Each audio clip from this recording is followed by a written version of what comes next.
Natalie, you're saying that there's tricks you can do with long handles and ones that you cannot do with short handles. You are not the only one by any means, but what is really important to, that's pretty bright, that's cool.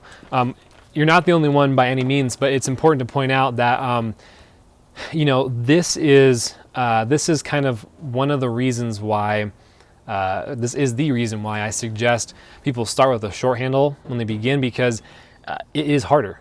It is like what we're doing right now with Danny is a great example of like, so let's imagine, you know, Danny wasn't going to pull his knee up any higher than right here, right? Like if that was just the case, if he had an extra 6 inches on that handle, it's a lot easier to get that handle all the way across, right? The thing is, if we look at where my hand is right here, if he switches back to a short handle, it's not happening. So this is why I tend to really push short handles when people are learning crosses. It 100% is more frustrating. It's definitely a little bit more difficult when you're first learning, but it's because you have to execute proper crossing mechanics in order to get the skill. You can 100% learn crosses correctly on long handles. There are a lot of people that do.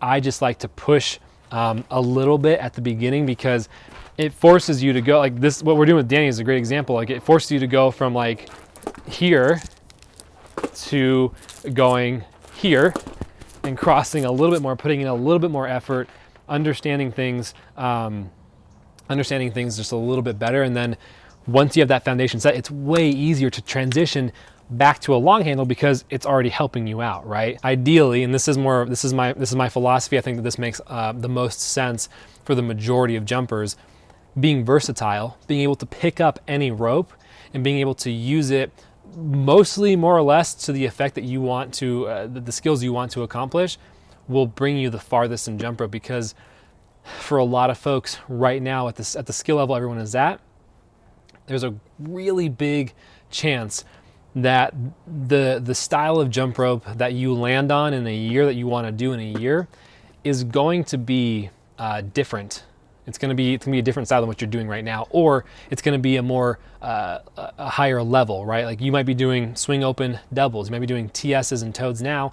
In a year, you might be doing, you know, swing open triples or TS doubles, right? And all these things scale up and up and up, and understanding the foundations now will help serve you in the future and any time after that, honestly. So gotta abuse my short handles more. Yes. Yeah, Natalie, exactly. Natalie, if you want to pop on live too and chat about anything specific, we definitely can do that.